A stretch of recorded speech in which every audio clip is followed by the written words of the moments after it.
Bonjour à tous, mesdames, messieurs. Merci de votre fidélité à votre émission, Le Grand Défi. Le Grand Défi, aujourd'hui, nous allons parler du défi de la trahison. La trahison, c'est un grand défi qu'il faut relever en République démocratique du Congo. Et il y a un professeur qui a écrit sur la trahison et ses péripéties. Nous allons en parler aujourd'hui en long, en large.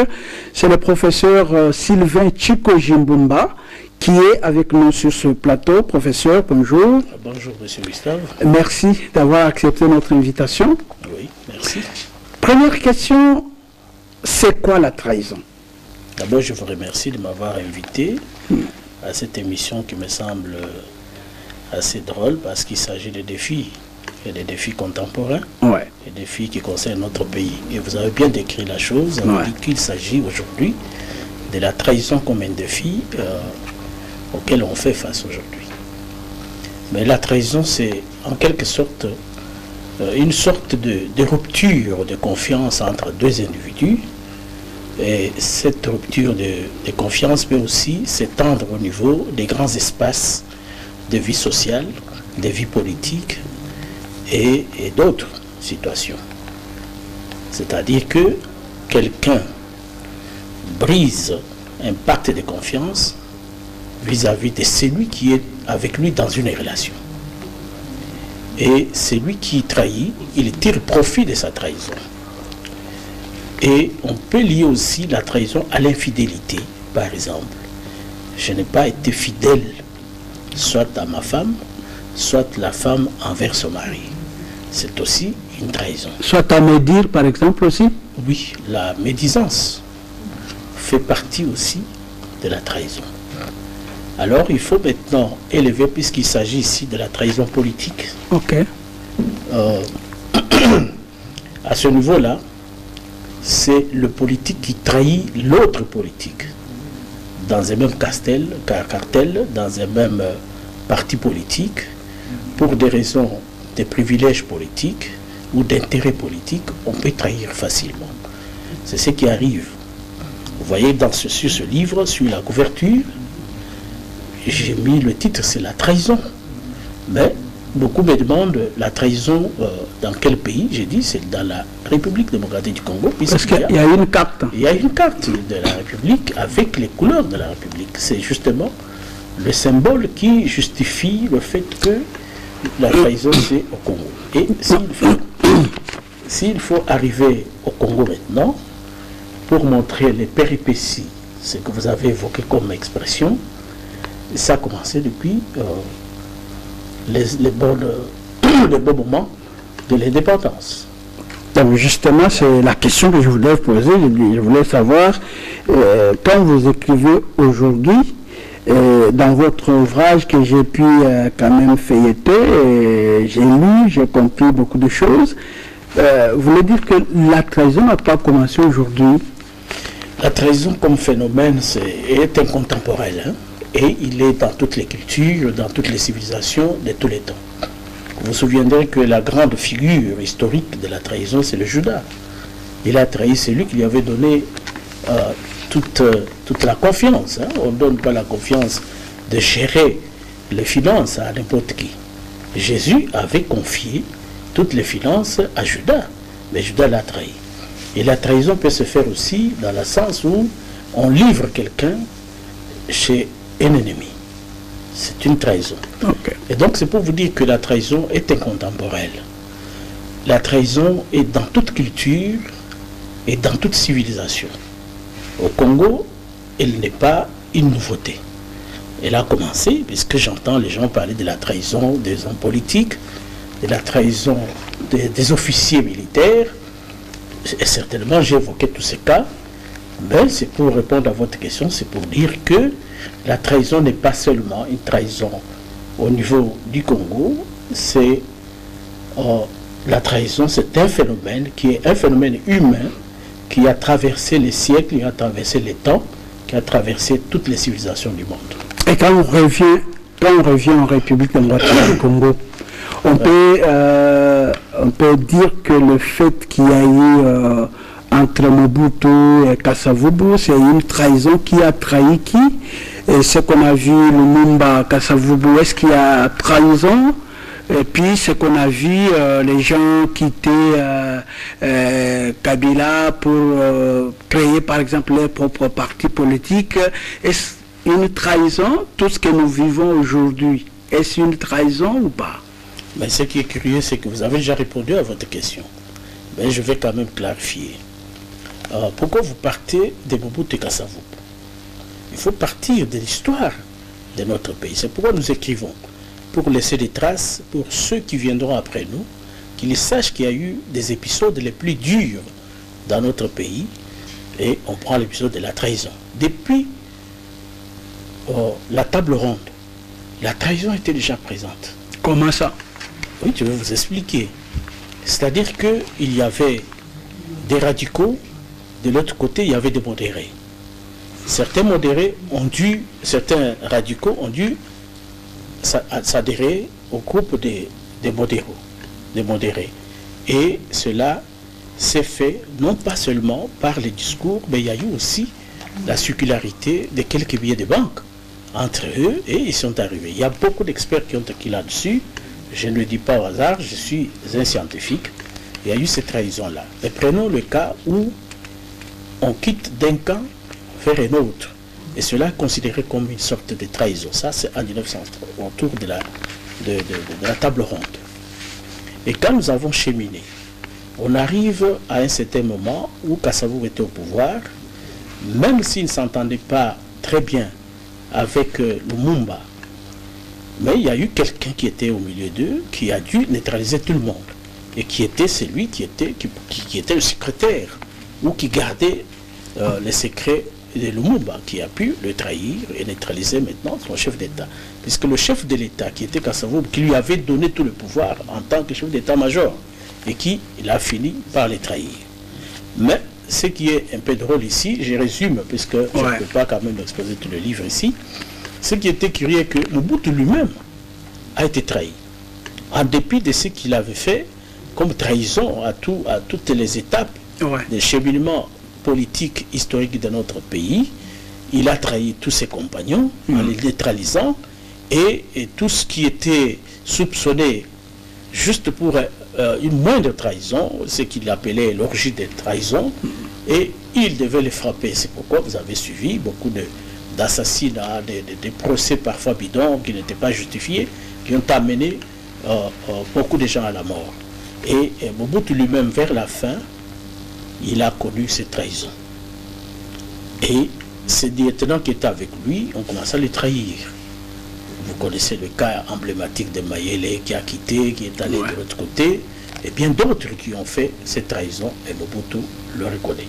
Même quand vous lisez le livre d'Ngwanda, Honoré Ngwanda, il fait allusion à cette trahison par ces fidèles et des fidèles qui étaient autour de lui. Et cela est allé ainsi, crescendo, jusqu'au niveau de Kabila qui est arrivé et qui a pris le pouvoir. Finalement, il a été trahi aussi par les siens, au point qu'il a été, même ses alliés qui venaient du Rwanda, qui l'ont accompagné au pouvoir, l'ont trahi en lui faisant une deuxième guerre. C'est aussi ça, la trahison. Et Joseph Kabila, puisqu'il faut arriver à ce niveau-là, c'est votre question, je suis en train de répondre. Joseph Kabila se réveille le matin et trouve que tous les caciques qui étaient avec lui, qui giraient au nom de Kabila, et se sont retirés pour s'allier au nouveau pouvoir qui venait d'arriver, et ils sont, la majorité est dans ce qu'on appelle l'union sacrée de la République. Là aussi, vous parlez d'une trahison, ou bien quand on comprend, on choisit, on pense que dans l'autre camp, ça ne va plus, le pouvoir a quitté, on dit toujours que la politique est dynamique. Quand on change de camp, ça signifie qu'on trahit, professeur. Oui, justement, beaucoup, je suis ici dans un cadre de la trahison et une réflexion scientifique. Lorsque quelqu'un fait une rupture et s'est mu à un autre camp ou se compromet avec quelqu'un d'autre, c'est lui qui était avec lui considère que cela est une trahison. Aujourd'hui, lorsque le FCC se vide va de l'autre côté et laisse Kabila seul, peut-être avec 2 ou 3, ce qu'on appelle le reste d'Israël qui l'ont accompagné. Et Kabila, qui est victime de ça, qui peut se sentir être trahi par les siens, ceux avec qui il a commencé une histoire. À ce moment-là, ça peut être considéré comme de la trahison. Aujourd'hui encore, on ne peut pas dire de la trahison quand celui qui était le président de la CENI, qui a amené les gens au pouvoir, qui se retire et qui va dans la rébellion. Vous voyez que ça peut être considéré comme de la trahison. Lorsque un fils de la maison, du pays, prend une décision de combattre son pays, c'est une trahison. Lorsque vous êtes dans un giron politique où le chef du parti est trahi par l'un de ses compagnons, on peut dire ça que c'est très grave, une trahison politique. J'ai fait allusion aussi à monsieur le président de l'Assemblée nationale, dans ce livre ici, qui est souvent considéré comme quelqu'un qui trahit à tout moment. Mais en réalité, ici je passe à une autre étape de la réflexion, en réalité la politique elle est dynamique, telle que vous l'avez dit, on peut faire des choix, mais des choix beaucoup plus durs, plus sévères, qui peuvent donner lieu à une considération où on peut dire que voilà, ce choix est une trahison. Kamere a connu ça, puisqu'on disait qu'il était caméléon, on disait ça, mais c'était le meilleur politicien, qui sait s'adapter dans des circonstances différentes et qui sait trouver le moment opportun pour se faire et exprimer ses ambitions. Donc là, vous voulez dire que Kamere n'a pas trahi? Je ne parle pas de Kamere en tant qu'individu, je parle de Kamere en tant qu'un homme politique qui prend du temps, qui décide dans un contexte où il doit défendre ses intérêts, il doit exhiber ses ambitions. De ce point de vue-là, je ne vois pas de quelle manière il a trahi l'un ou l'autre. C'est ce que je voudrais montrer, et ça c'est une réflexion scientifique, il faut le dire de cette manière-là. Mais lorsque il est au pouvoir, sachant que en tant que président de l'Assemblée nationale, on ne peut pas faire n'importe quel discours ou quelle déclaration. On appartient à une majorité et on fait une déclaration considérée comme contre l'option du pouvoir en place, alors qu'on est dedans. On ne peut pas appeler ça une trahison, c'est qui lui a coûté la chaise de l'Assemblée. Oui, mais là, c'est une mauvaise manière de considérer la trahison. Je ne vois pas de quelle manière Kamere avait trahi Kabila à l'époque. Je crois que c'est à cela que vous faites allusion. Je pense qu'il a pris une option où il a décidé de faire le bien, mais l'autre a trouvé que le bien qu'il faisait était une manière de le trahir. À ce moment-là, il devrait le mettre hors d'état de nuire. C'est sa considération comme trahison. Et chacun, dans un contexte précis, peut considérer l'acte que l'autre pose comme étant un acte de trahison, ou bien un geste de trahison. Donc c'est de ce point de vue-là que nous pouvons dire que, selon le chef d'État à l'époque, qui considérait que le président de l'Assemblée nationale avait pris une tangente, où il avait réfléchi autrement que ce que lui il pensait, et à ce moment-là, on n'était pas loin de la dictature. Hein. On n'était pas loin de la dictature, on était en pleine dictature à ce moment-là, les intérêts primés, et s'il fallait seulement ne pas penser comme Kamere, prendre une autre voie pour pouvoir sauver peut-être l'Assemblée, les peuples, d'autres. Et donc on peut considérer que la trahison n'est trahison que lorsque l'autre camp, par exemple, nous sommes dans un parti politique, je comprends qu'avec ce parti, je ne peux pas continuer comme ça, je me retire. Le chef du parti, par exemple, va considérer ça comme une trahison et moi, je ne considère pas ça comme trahison. Je dis, j'ai opté pour peut-être être libre ou indépendant, ou j'ai opté pour adhérer à un autre parti politique. Et à moi, je me sens libre, mais de l'autre côté, on considère comme une trahison. Oui, effectivement, c'est ça. Je vous ai dit que tout dépend du contexte dans lequel on évolue. Dans le contexte politique, cela est considéré comme une trahison. Ça dépend de celui qui se sent lésé. Vous voyez, je peux quitter une formation politique pour une autre, lorsque je ne trouve pas mes intérêts, nous sommes dans un contexte politique, lorsque je ne trouve pas mes intérêts garantis ici, je peux quitter pour aller là où mes intérêts peuvent être garantis. Et le camp que je quitte peut considérer ma personnalité comme étant une personnalité non grata et puis qui a trahi la formation politique. Donc ça dépend des contextes qui sont là. Soit on parle de la déloyauté, c'est-à-dire que vous n'êtes pas loyal, vous avez quitté, vous avez trahi. C'est comme ça que, c'est pourquoi je dis que c'est un phénomène intemporel qui frappe toutes les cultures et qui frappe toutes les civilisations, même toutes les formations. Alors dans votre ouvrage, vous parlez de la fabrique de la trahison. Qu'est-ce que vous voulez dire? Je veux dire que c'est de tous les temps, les hommes, les femmes fabriquent toujours des trahisons pour tirer des profits, pour tirer des intérêts. Vous voyez ça? Et cette fabrique est récurrente. Elle est à tous les niveaux de la vie et dans le contexte du Congo, puisqu'il s'agit de ça, on a vu comment la trahison a eu lieu du temps de, je vous ai dit, depuis 1960, nous avons eu l'indépendance et même à la table ronde, il y a eu tout cela. Mobutu en a fait les frais, lui-même qui a assassiné, qui a jugé les gens, qui a amené les gens à la mort, il a été aussi trahi et nous sommes allés comme ça jusqu'aujourd'hui où on nous parle de la trahison. Beaucoup des Congolais qui sont allés se rallier au M23, à l'armée rwandaise ou au gouvernement, au régime rwandais pour pouvoir trahir leur pays, c'est une trahison et la haute trahison. Et nous avons aussi dans l'armée où nous avons vu certains officiers de l'armée qui quittent l'armée pour aller se rallier à nos ennemis. C'est une trahison à un niveau beaucoup plus élevé et cela implique, comme on l'a fait dernièrement, on a parlé plus de la peine capitale.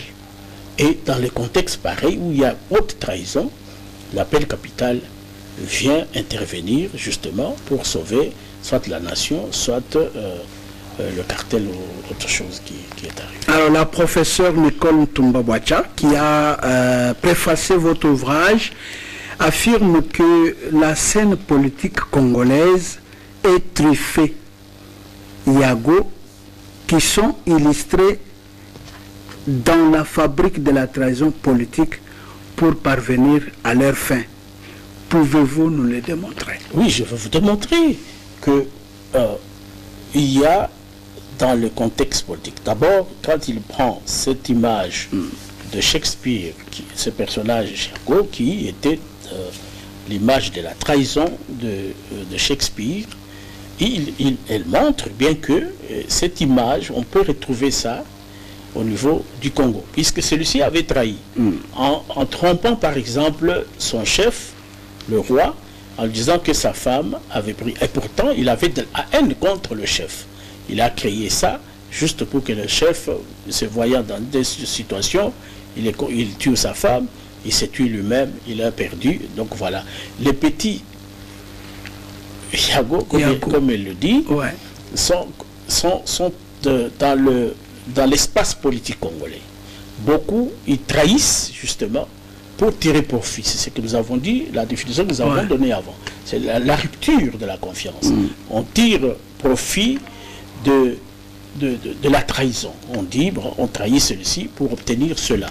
Et beaucoup, surtout dans une période, comme période des élections, période de partage de pouvoir, vous allez voir bientôt quand on va lancer cette histoire-là de mandataire public, on fait le remaniement du parti, du gouvernement, et là c'est le moment le plus crucial où les hommes politiques sont agités, se trahissent.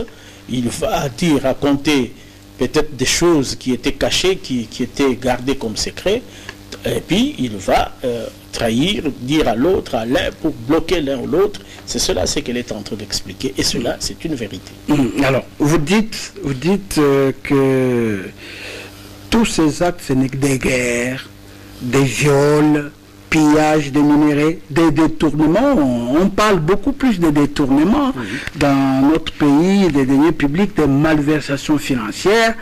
Vous dites que ce sont les résultats de la trahison. Quand on détourne l'argent, on a trahi qui? On a trahi le peuple d'abord.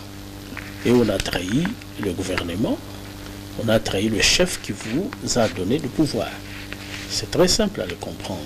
Mais ici, tous les détournements, la corruption, j'appelle ça les démons de la dérive. La dérive que les démons de la dérive. Donc les démons qui hantent les hommes politiques aujourd'hui, c'est justement cela. La corruption, les détournements. Vous voyez ça? Et tout ça, ce sont des fruits de la trahison. On trahit le peuple, on trahit le chef de l'État qui, lui, vous a fait confiance. Il y a une rupture. Quand quelqu'un vous fait confiance, il vous confie la gestion d'une institution sociale ou d'une institution républicaine, et vous pratiquez de la corruption pour vivre, pour avoir plus que ce que vous recevez, vous détournez des fonds de l'État, mais c'est la pire trahison, et pareille trahison devrait justement impliquer ce que j'appelle la répression chirurgicale, c'est-à-dire la peine capitale, c'est ce que j'ai dit, la répression chirurgicale. Une telle personne n'a pas le droit d'assumer des nouvelles responsabilités politiques. Mais curieusement, ceux qui ont détourné, ceux qui ont volé, ceux qui ont trahi le peuple, qui ont trahi le pays, ce sont ces gens-là qui sont encore aujourd'hui au pouvoir. Ceux qui n'ont pas trahi, ils se retrouvent souvent dehors. Vous voyez, ici, je suis dans un contexte scientifique, où j'ai dit des choses telles que je les analyse scientifiquement. Et donc, l'État devra tenir compte de cet élément, de la trahison, et surtout les démons qui hantent nos politiciens. On les voit dans toutes les sphères de la vie politique. Ils sont au gouvernement, ils sont au Parlement, ils sont au Sénat, ils sont dans des institutions sociales, dans les institutions de l'État.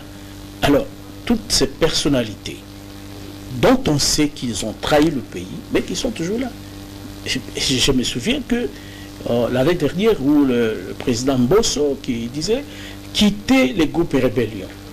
Vous voyez, et il disait quoi? Il voulait dire, vous avez trahi votre pays. Quittez, revenez à la bonne conscience.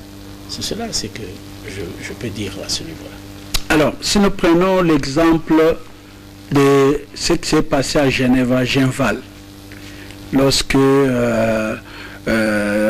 Tshisekedi, Kabila, et qu'est-ce que j'ai dit, Kamere, Bemba, Fayoulou, et Tshisekedi a considéré qu'il ne pouvait pas aller sur ce schéma-là avec Kamere, ce sont des solidarités des autres pour dire, comme on l'a dit en ce moment-là, qu'il a écouté la base et qu'il revient au pays pour aller en campagne, pas question de sortir un candidat. Ça aussi, on peut dire que c'était une trahison. Il a trahi qui?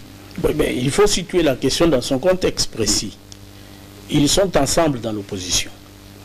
Ils mettent au point des principes qui pouvaient les amener à présenter une candidature commune ou unique.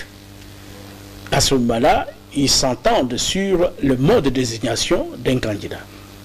Les uns se mettent ensemble sans avertir les autres qui étaient des favoris.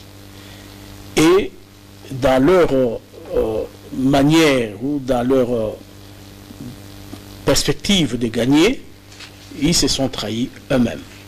Le camp de Fayoulou, qui était là, pour ce que j'avais suivi, puisque j'ai suivi tout ça, et décide de faire sortir Fayoulou. Alors que Fayoulou ne répondait pas nécessairement aux critères qui étaient arrêtés à partir de l'Afrique du Sud. Vous voyez ça? Celui qui était favori était, le premier c'était Tshisekedi, qui avait une très grande formation politique, l'UDPS, qui était une grande machine, qui était favori à ce moment-là, et Kamere qui devait le suivre. Mais curieusement, c'était Tshisekedi qui était écarté en faveur de l'autre. Et cela pouvait être considéré comme de la trahison. Et ça a été effectivement considéré comme de la trahison lorsque le président Tshisekedi, aujourd'hui président, et hier il était président de l'UDPS, qui dit que la démocratie c'est Fayoulou.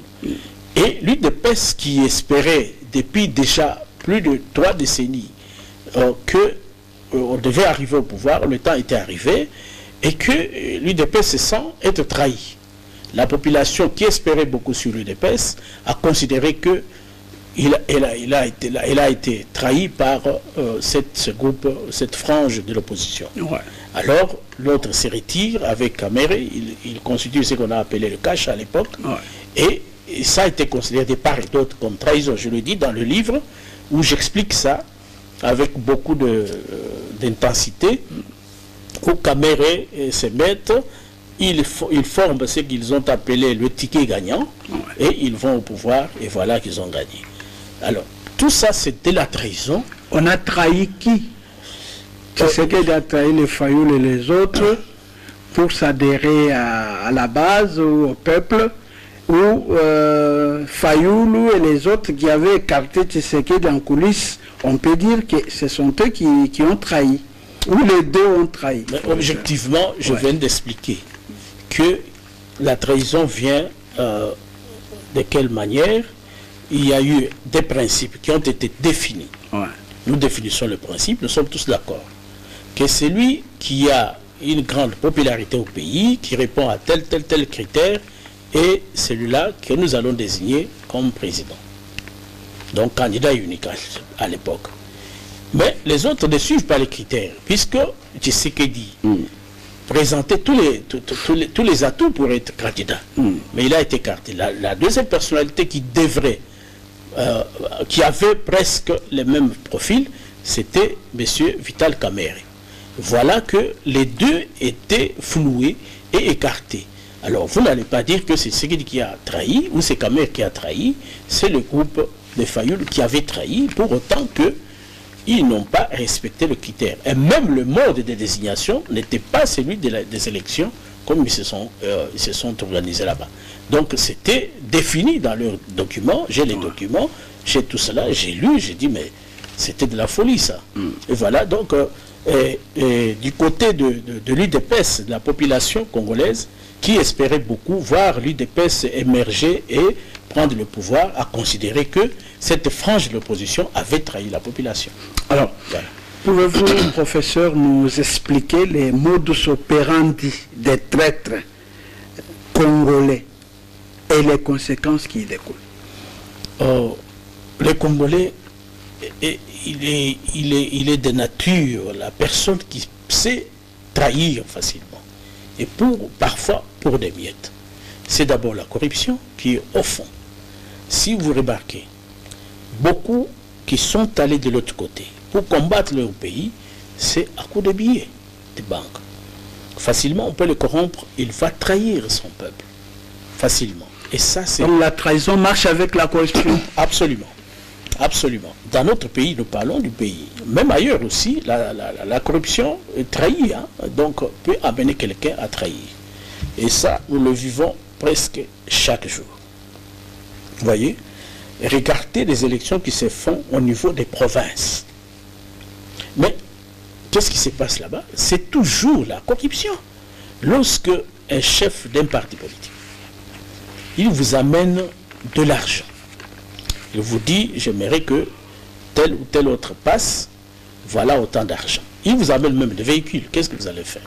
J'ai vu pendant ces élections où les gens donnaient des jeeps, des voitures, vous voyez, des parcelles, justement pour gagner le pouvoir. Alors, les conséquences, c'est quoi? Parce qu'il a donné, il a investi son argent, une fois au pouvoir, qu'est-ce qu'il fait? Il doit d'abord récupérer son argent. Et à ce moment-là, qui en pâtit? C'est le peuple. Voilà les conséquences. Donc la trahison ici, elle est toujours accompagnée de ce que j'ai appelé les démons de la dérive. Donc c'est-à-dire, il y a la corruption, il y a le tribalisme, il y a tout ça. Quand vous prenez ça globalement, vous trouvez que la trahison prend ses racines. Alors, que dites-vous de ceux qui pensent que, parce que le président Félix Tshisekedi a déclaré à Kisangani ouvertement que notre constitution n'est pas bonne, il faut la changer. Et il y en a qui estiment qu'en disant ça, lui, le président de la République, c'est la constitution qu'il a amené au pouvoir. Comment il peut dire ça? Donc, il a trahi le pays. Mais je crois qu'il y a ici un déséquilibre total dans le chef de ceux qui pensent que le chef de l'État ne pouvait pas le dire. Mais cette même Constitution lui donne les prérogatives de changer la Constitution. La Constitution elle-même a déjà les modalités de ce changement. Vous voyez? Et toute cette Constitution, quand on la lit de fond en comble, on trouve qu'elle n'est pas une Constitution qui part de nos cultures, qui répond à nos besoins, qui répond à nos perspectives d'avenir. Donc, cette Constitution doit absolument être changée et le chef de l'État n'a pas trahi. C'est ceux qui soutiennent que cette Constitution ne soit pas changée, qui trahissent le pays, qui trahissent le peuple. Je vais vous le démontrer. Prenons d'abord l'article 228, si ma mémoire est bonne, où on donne les prérogatives au président de la République de changer. Deuxième élément. Joseph Kabila, cette Constitution de 2006, en 2011, n'a-t-il pas changé la Constitution? Et pourquoi est-ce qu'il ne le ferait pas? Pourquoi il ne le ferait pas? Alors que... Mais ce n'est pas une obligation, professeur. Ce n'est pas une obligation comme Mobutu a changé, comme voilà. Kabila a changé, comme Joseph Kabila a changé. Il faut absolument que il a changé, ils ont changé la Constitution pour quelle fin? Mobutu a changé la Constitution. Il a adapté la Constitution de 1960. Il l'a taillée pour son pouvoir. Et combien de fois a-t-il trahi le pays en changeant cette Constitution? Personne n'a dit que Mobutu avait trahi. Laurent Désiré Kabila qui vient, il utilise des statuts de l'AFDEL. Vous le savez, il convertit ça dans une constitution. Et cette constitution ne répondait pas aux aspirations du peuple congolais. Avec tous les étrangers qu'il avait amenés, ils ont constitué leur truc que nous avons appelé truc qui l'avait amené au pouvoir. Kabila vient avec, je vais aller avec des articles pour vous prouver que ce n'est pas une constitution qui réponde aux réalités de notre peuple. Et c'est pourquoi il y a un dysfonctionnement dans la gestion de la chose publique de notre pays. Dans le fonctionnement réel de nos institutions, il y a un problème. Prenons le cas de l'article 51.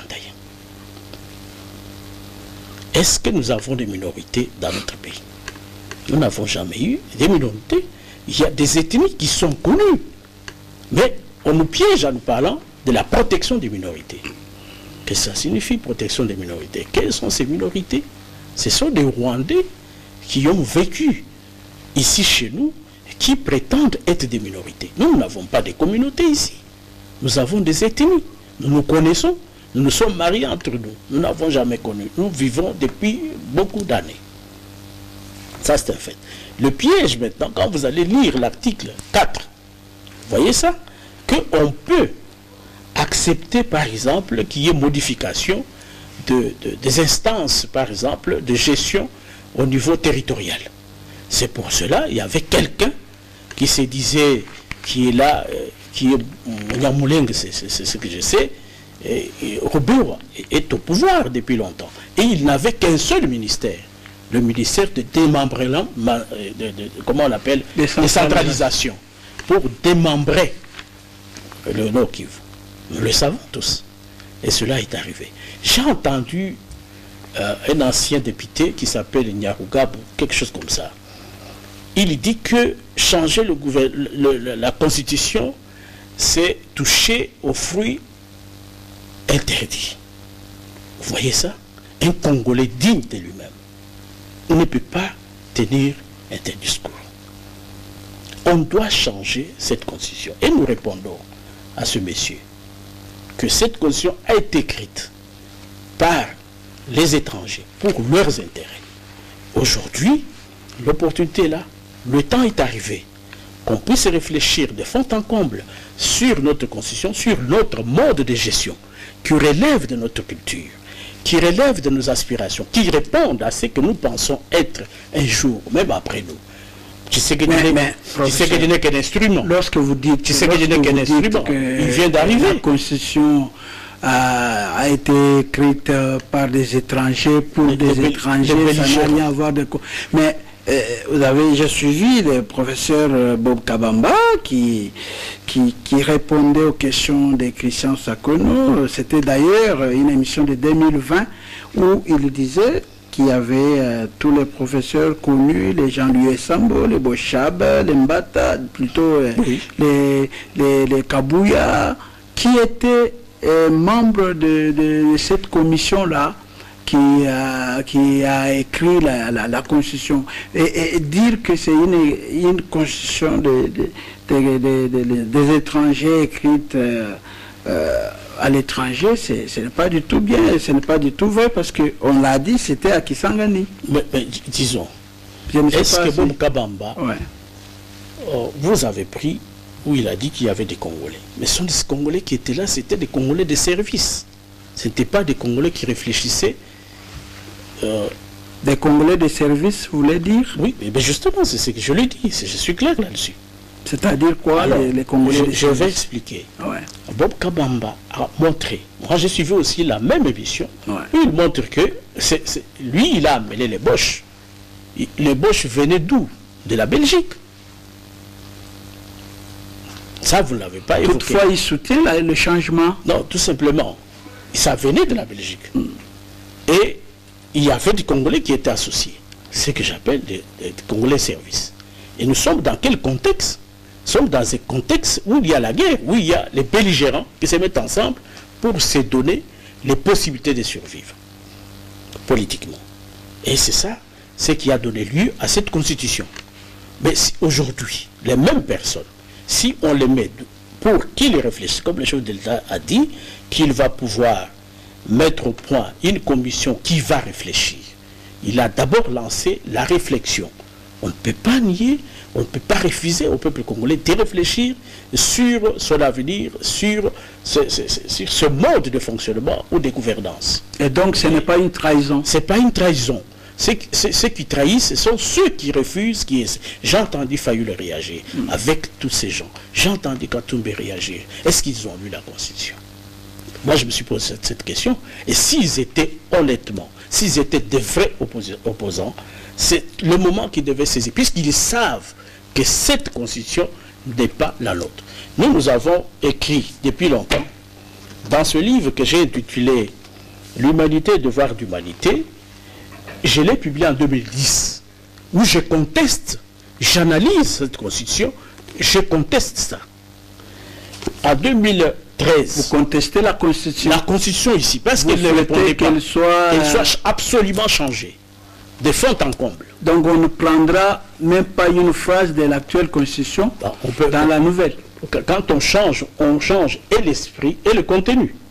Les phrases, c'est en français qu'on va écrire ça. Mais parce que vous avez énuméré juste quelques articles. Il y en a beaucoup. Non, je ne sais pas ici. Il faut réviser ou il faut changer? Il faut changer cette Constitution. Je n'ai pas dit réviser. Et quand on change la Constitution, on entre dans un nouveau régime. Oui, mais justement, pourquoi pas? Pourquoi pas? Qu'est-ce qui nous empêche d'entrer dans un autre régime? C'est dans ce livre ici que j'ai publié Le pouvoir de la paix en Afrique en quête du développement. J'ai publié ça en 2013.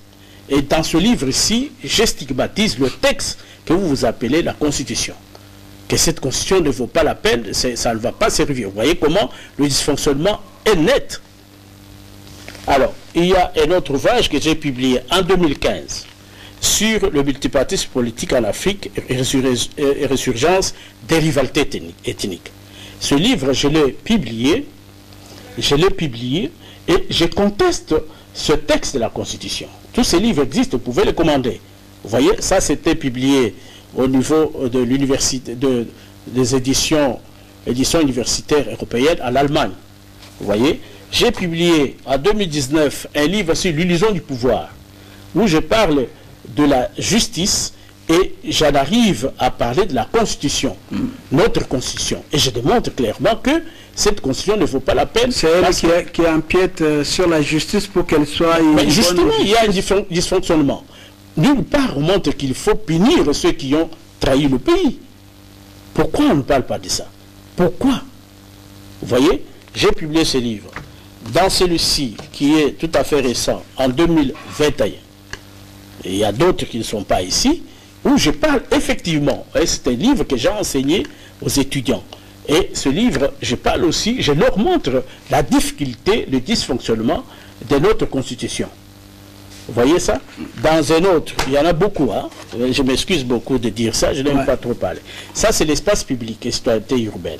J'ai publié ce livre en 2022, où je parle effectivement de ça. On a parlé, beaucoup ont écrit aussi, il n'y a pas que moi.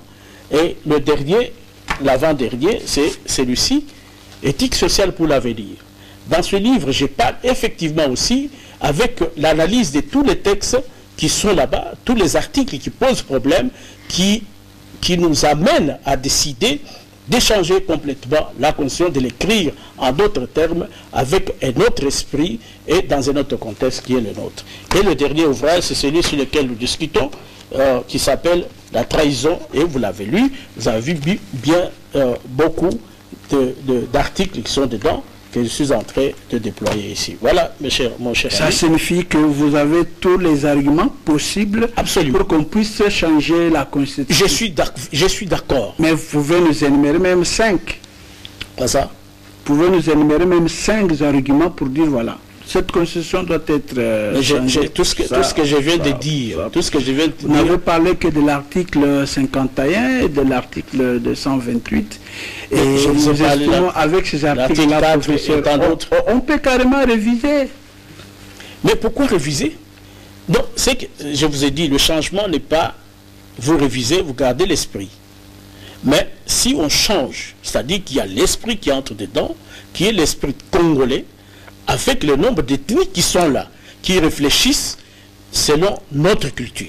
Vous voyez ça? Donc vous faites allusion au changement de régime. Absolument. Je parle de deux choses à la fois. Le changement de régime avec Tshisekedi encore qui va... Tshisekedi, Mobutu qui a fait 32 ans, il est passé, non?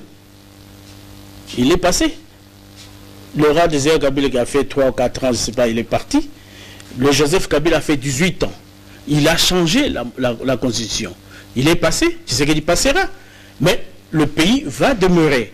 Donc nous allons travailler de manière à ce que notre pays soit doté d'une bonne constitution qui va aider les générations qui viennent. Tshisekedi ne le fait pas pour lui-même. Ne le fait pas. Ça, pas pour, on lui prête pour les toucher intentions. à l'article 220 se maintenir au pouvoir. S'il vous plaît, il y a un philosophe allemand qui s'appelle Emmanuel Kant qui dit on ne juge pas les intentions de quelqu'un. Il a lancé le débat et le débat est juste parce que nous les scientifiques nous l'avons fait. Nous l'avons dit, depuis, je viens de vous démontrer, dans chacun de mes livres, j'ai évoqué le cas de la Constitution du Congo. Et je ne suis pas le seul, il y en a beaucoup. Il y a beaucoup d'auteurs congolais qui ont écrit là-dessus en récusant cette Constitution. Aujourd'hui, c'est une opportunité. Il avait fallu que Tshisekedi vienne pour que nous puissions avoir cette lumière, cette perspective pour pouvoir changer notre constitution. Vous allez me dire, vous allez me poser, je suppose que vous allez poser la question pour me demander, mais est-ce que c'est opportun aujourd'hui parce qu'il y a le social, mais qu'est-ce que vous appelez voilà le la social? question, je voulais poser justement cette question. Qu'est-ce qui empêche aujourd'hui d'améliorer les conditions C'est pas une bonne question, M. Gustave. Mais oui, mais c'est une question que les gens disent, mais est-ce que la Constitution empêche de réparer les routes? Est-ce que la Constitution empêche d'abaisser les prix des biens de première nécessité, de payer bien les gens? Est-ce que la Constitution empêche ça? S'il vous plaît, M. Gustave, ça n'empêche pas à réparer les routes, à donner à manger au peuple congolais, ça n'empêche pas. Mais le dysfonctionnement qui émane de cette mauvaise constitution nous amène à ces dysfonctionnements réels, à ce manque de services de base qu'on devait donner à notre population. Le chef de l'État a donné cet exemple que nous avons tous vécu. Vous voyez, depuis son premier mandat. Vous avez vu comment nous avons traîné avec FCC Cash. FCC Cash, il a pris beaucoup de temps et le pays n'a pas pu marcher et vient nous terrasser la Covid. Aujourd'hui encore, il prend le mandat. On doit attendre parce que les cartels politiques doivent être consultés, ils doivent mettre leur point de vue, et le peuple, qu'est-ce qu'il dit? Et ce sont les partis politiques qui doivent désigner les animateurs. Voilà. Et vous voyez ces difficultés-là. Et ça y est dans notre constitution. Et ça nous bloque. Et le chef de l'État n'a pas la main libre pour décider, désigner des gens qui doivent servir le peuple. Vous voyez par exemple, pour constituer un gouvernement, ce sont des partis politiques qui doivent envoyer les gens. Pour constituer notre parlement, c'est toujours les partis politiques. Et même les partis politiques désignent leurs parents, leurs fils, leurs enfants, leurs frères, leurs soeurs. Les PCA viennent toujours pour être là. Ils viennent là. Vous voyez, ce dysfonctionnement empêche le chef de l'État d'exécuter ce qu'il avait comme programme pour le social de la population. Par conséquent, la Constitution doit être absolument changée. Donc, vous êtes aussi d'accord avec ceux qui pensent qu'il faut supprimer le Sénat, les institutions provinciales, parce que c'est bidétivore, mais on est dans le conflit. Vous êtes aussi d'accord? Je suis absolument d'accord. C'est justement ce qui me met en difficulté. J'ai suivi au Kassai central, à peine nommé gouverneur, élu par ses compères. Quelques députés s'organisent pour le désavouer. Et si on désavoue cette province qui est la plus pauvre, vous désavouez le chef du gouvernement provincial. Ça va patauger. Et la souffrance du peuple continue.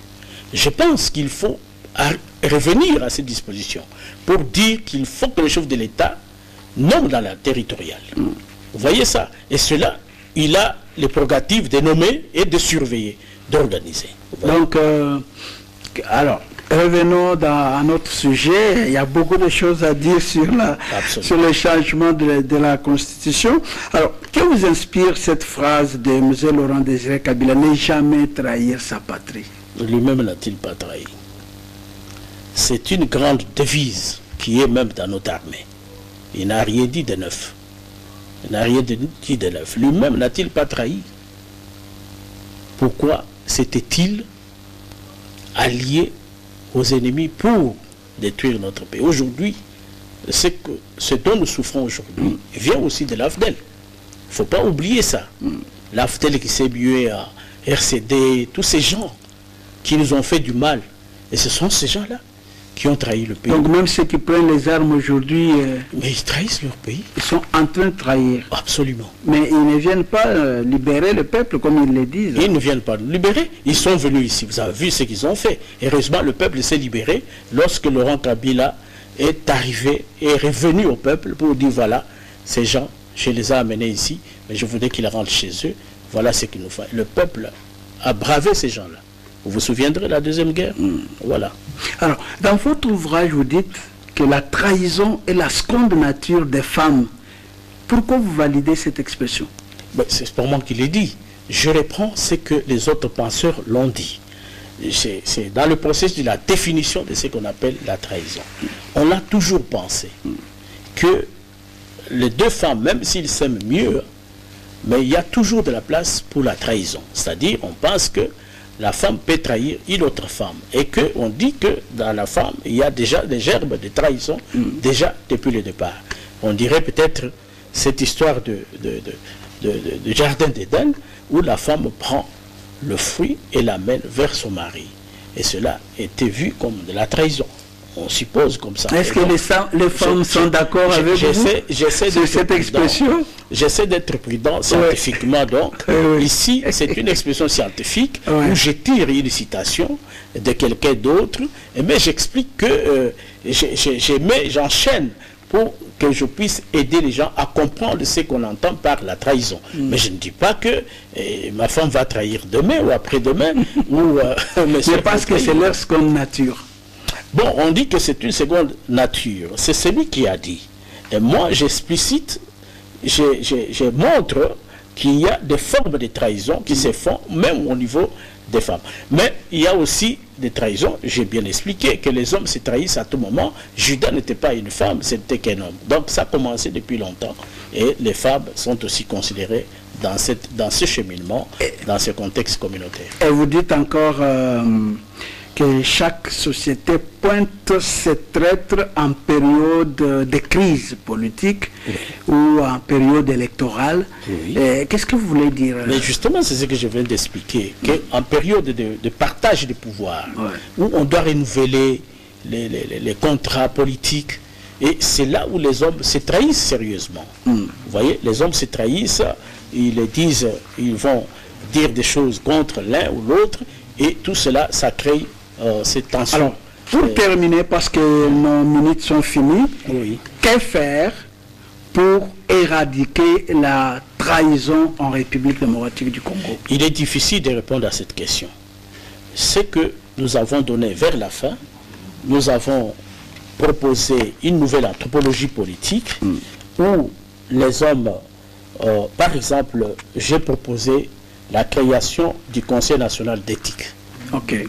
Ce Conseil national d'éthique, si on le crée, il y a moyen de juger les hommes et les femmes politiques ou les gestionnaires ou ceux qui gèrent des instances sociales sur base de ce Conseil national d'éthique qui n'existe pas.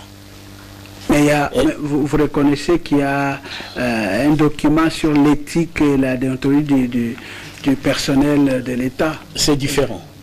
C'est différent. J'ai lu tout ça, je connais. Ouais. Et il y a aussi l'agence, la lutte contre la corruption, le changement de mentalité. Tout ça, ça n'apporte pas beaucoup. Mais si on conseille, je parle de la charte éthique sur la gouvernance. Ouais. Tout ça sont des éléments que j'ai proposés.